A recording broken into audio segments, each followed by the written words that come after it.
Economia na Real e ponto. Os fatos que precificaram o mercado financeiro brasileiro e global nessa semana que foi, de novo, marcada pelas falas de Lula. O presidente tornou a mirar as suas metralhadoras todas para o Banco Central. E isso fez muito mal ao mercado. Na quinta-feira, ele até deu uma entrevista para a Rádio Itatiaia e ele foi mais suave.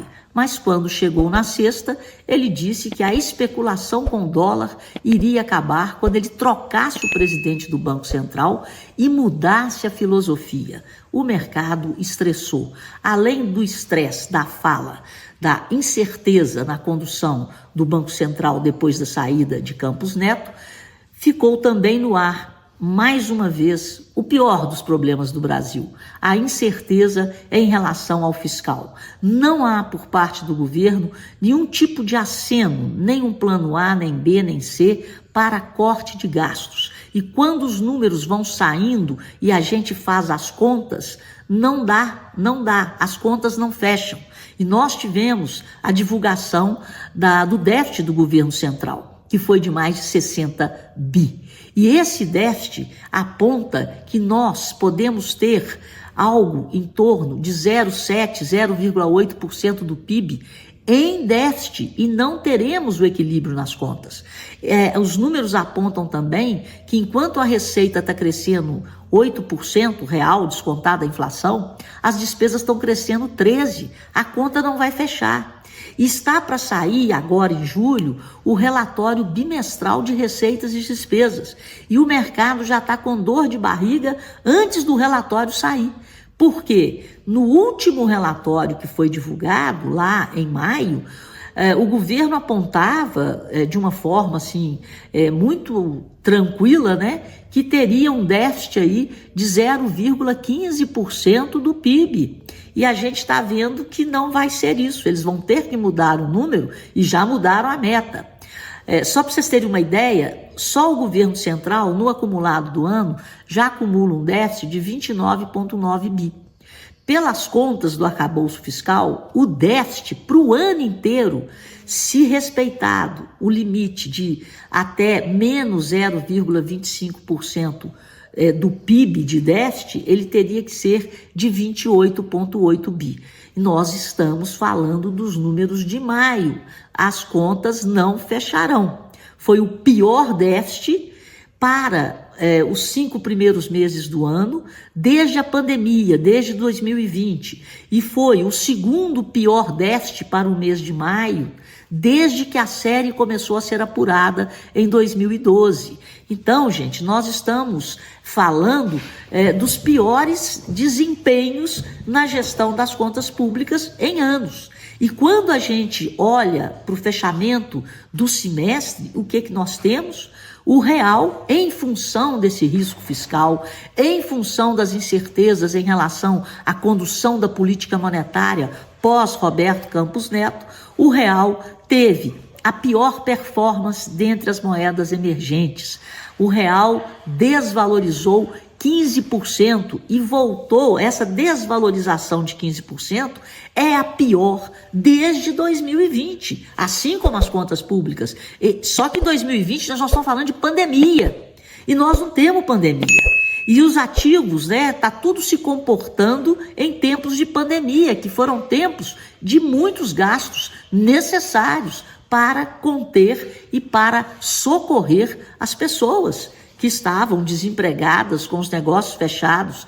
Então, o desempenho do dólar é o pior desde 2020. A Bolsa teve o pior desempenho para um primeiro semestre desde 2020 e é a pior bolsa do planeta. E os juros estão pressionados. Esse é a precificação do Brasil, mas não são os banqueiros, os especuladores brasileiros. Quem está botando o preço no Brasil é o mercado global, que compra e vende ativos brasileiros. O Brasil é um país líquido. Então quem entra aqui comprando dólar, vendendo dólar, comprando bolsa, vendendo bolsa, é o mundo inteiro. E o mundo inteiro faz aquilo que ele está esperando, porque o mercado compra e vende expectativa. Então a expectativa em relação ao Brasil está deteriorando, o risco Brasil está aumentando.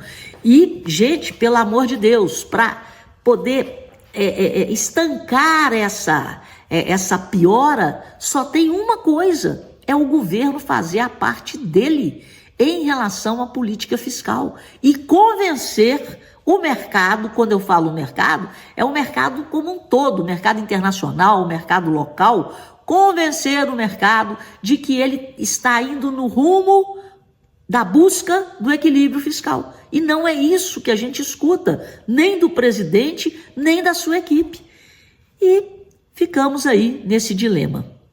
Mas vamos aqui falar das coisas boas. Ao invés de atacar o Banco Central, nessa semana, o presidente Lula poderia ter se gabado da geração de empregos. O CAGED veio positivo de novo, mais de 131 mil novas vagas com carteira assinada.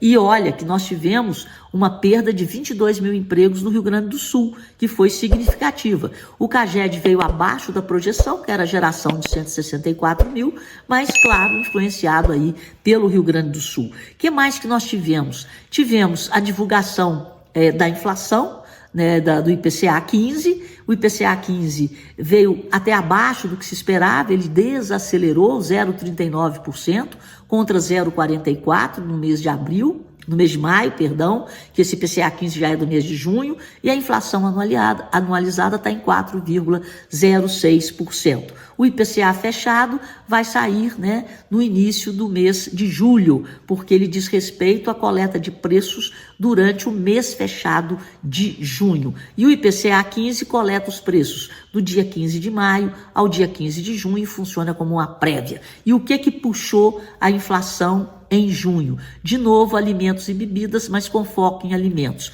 E a gente já começa a enxergar o problema do Rio Grande do Sul, né, na elevação de preços. Tanto da batata, que subiu mais de 20% em média, quanto do arroz, que subiu 4,2%. O leite longa-vida também subiu. Mas, de novo, alimentos e bebidas foram os principais itens que puxaram, em média, a inflação. E tivemos, na sexta-feira, a divulgação da PNAD contínua. E que notícia boa! O Brasil está em pleno emprego. A taxa de desemprego caiu de 7,5% no trimestre findo em abril para 7,1% no trimestre findo em maio. E bateu um monte de recorde. Vamos a eles. A população ocupada, de 101,3 milhões de brasileiros, é a maior desde que a série começou a ser apurada em 2012. A renda média do trabalhador subiu 5,6% real, ou seja, mais do que a inflação, né? Nós estamos com a inflação anualizada de 4% e houve uma alta de 5,6%.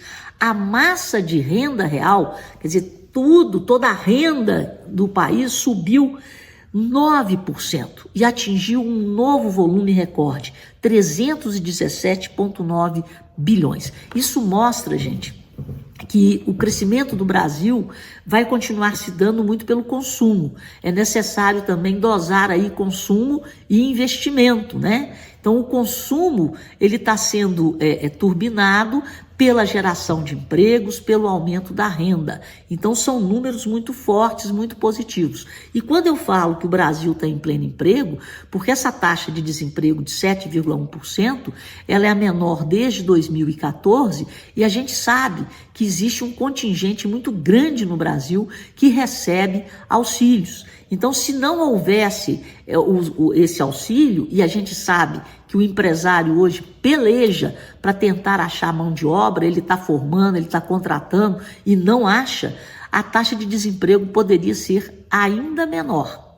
Mas, enfim, são números bons, positivos, mostrando que o mercado de trabalho brasileiro está resiliente e que o crescimento do país deve continuar nesse ritmo projetado e impulsionado principalmente pelo consumo das famílias, já que está havendo uma queda de desemprego e um aumento na renda real, né, na massa de renda real.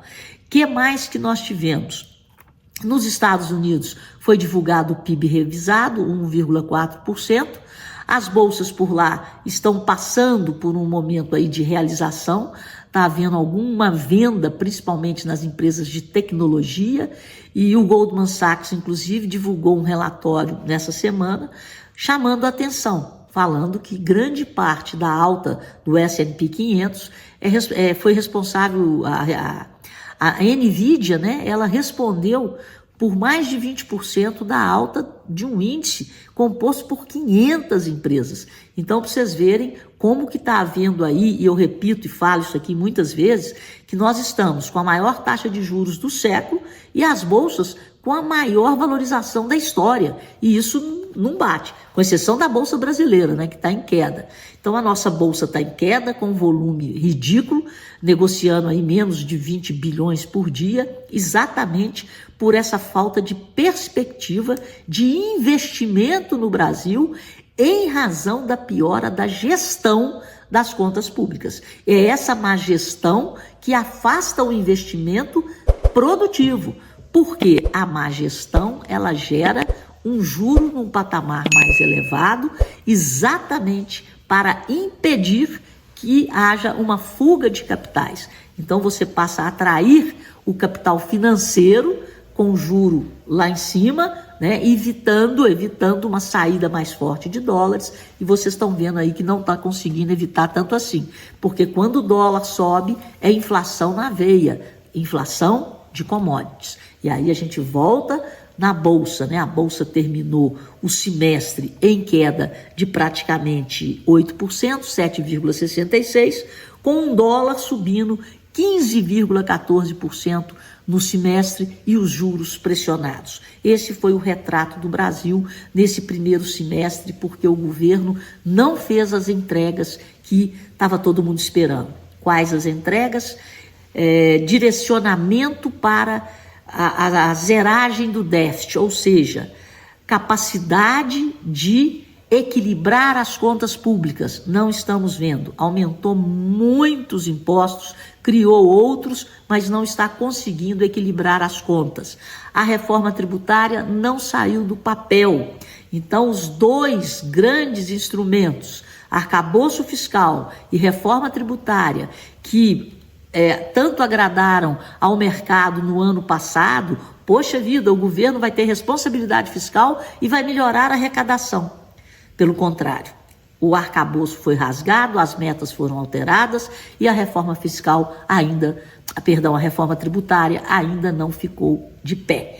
E o resultado disso é um déficit crescente e uma desconfiança cada vez maior do mercado em geral em relação ao Brasil. E quando o mercado desconfia da gestão, o mercado para de investir. Quando o mercado para de investir, ele vende bolsa, ele compra dólar e ele pede mais juros, porque o juro é o prêmio do risco. E o risco Brasil aumentou e aumentou muito nesse ano de 2024. Só para terminar e para repetir para vocês, a performance da nossa bolsa, a performance do nosso câmbio são comparáveis ao que aconteceu na pandemia. A performance das contas públicas também comparável à pandemia. E nós não estamos vivendo nenhuma pandemia. A pandemia que nós estamos vivendo é um governo que gastou muito,